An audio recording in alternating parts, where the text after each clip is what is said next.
സൂറത്ത് യാസീൻ തെറ്റുകൊല്ലാതെ ഓതാൻ കഴിയുന്നതാർക്കാ?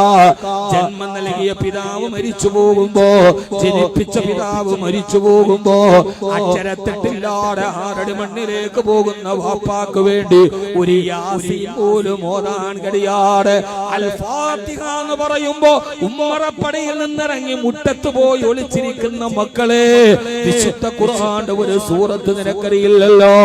ഈ പാട്ടുകള് സിനിമകള് നിനക്ക് സമ്മാനിച്ചതെന്താ? ജനിപ്പിച്ച 70 വയസ്സുകാരനായ പിതാവിനെ കഴുത്തറുത്തു കൊന്നിട്ട്, ആ കഴുത്തറുത്തു കൊല്ലുന്ന മക്കൾ, അർബുദം ബാധിച്ചിട്ട് ഓപ്പറേഷൻ കഴിഞ്ഞ് കിടക്കുന്ന ഉമ്മാന്റെ കഴുത്തിൽ കത്തിവെക്കുന്ന മക്കള്, ഭർത്താവിനെ കെട്ടിത്തൂക്കുന്ന ഭാര്യ, ഭാര്യയെ കെട്ടിത്തൂക്കുന്ന ഭർത്താവ്, കേരളത്തിന്റെ മനസാക്ഷിയെ ഞെട്ടിപ്പിച്ചു കളഞ്ഞ 9 വയസ്സുകാരിയുടെയും 11 വയസ്സുകാരിയുടെയും ആത്മഹത്യ, ചിതറിത്തെറിച്ച വളപ്പൊട്ടുകളുടെ താട് വാളയാറ കുഞ്ഞുമോള് ആത്മഹത്യ ചെയ്തപ്പോ ആലറിക്കഴിഞ്ഞവരെ CBI കുറ്റപത്രം സമർപ്പിക്കുന്നു. അതിന്റെ പുറകിൽ അവളെ നൊന്തു പ്രസവിച്ച അമ്മയാണെന്ന്.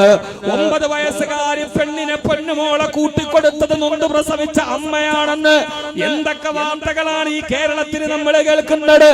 ഈ പിശാചുക്കൾ പാർക്കുന്ന വേതാള നഗരം പോലെ ഈ ഭൂമി അടപ്പതിച്ചു പോകുമ്പോ, നാളെ ഇത് പെങ്ങളെ, എന്റെ പ്രിയപ്പെട്ട ഉപ്പ, കഷ്ടപ്പെട്ടു വളർത്തിയ നമ്മുടെ വീട്ടിൽ ഇത് ആവർത്തിക്കപ്പെടാതിരിക്കാൻ, നമ്മുടെ വീടുകളും നമ്മുടെ പരിസരങ്ങളും നമ്മുടെ മഹല്ലുകളും നാളെ പത്രത്തിൽ സ്ഥാനം പിടിക്കാതിരിക്കാൻ, കഴിഞ്ഞ മാസം ഉറക്കം വന്നില്ല, അർബുദം ബാധിച്ച് ചെറുപ്പത്തിൽ ഭർത്താവിനെ നഷ്ടപ്പെട്ട് വിധവയായ ഒരു ഉമ്മ മകനെ വളർത്തി അവസാനം ക്യാൻസർ വന്ന് ഓപ്പറേഷൻ ചെയ്ത് കിടക്കുന്ന ഉമ്മയുടെ കഴുത്തെടുത്ത മകന്റെ കഥ കേട്ട് രാത്രിയിൽ പോലും ഉറക്കം വരാതെ കരഞ്ഞപ്പോ, അല്ലാഹുവേ, ഉമ്മയോട് ഇത്രമേൽ കരുണയില്ലാത്ത മക്കൾ എങ്ങനെയാണ് ജനിക്കുക? ഇന്നലെ 70 വയസ്സുള്ള പിതാവിനെ കഴുത്തറുത്തു കൊന്നിട്ട് മകൻ പോലീസിനോട് പറഞ്ഞത്, ഇനി അമ്മയെയും കൊല്ലണം, എന്റെ ആഗ്രഹമനുസരിച്ച് ജീവിക്കാൻ ഇവര് സമ്മതം തരുന്നില്ല.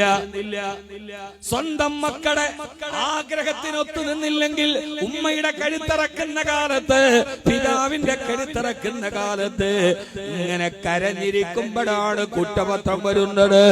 12 വയസ്സുള്ള മോളുടെ മുമ്പിൽ വെച്ച് അമ്മ കാമുകനുമായി ശാരീരിക ബന്ധം നടത്തിയത്രേ. 12 വയസ്സുള്ള പൊന്നുമോളെ കാമുകന് വിട്ടുകൊടുത്തിട്ട് അമ്മ അത് കണ്ട് രസിച്ചു അത്രേ.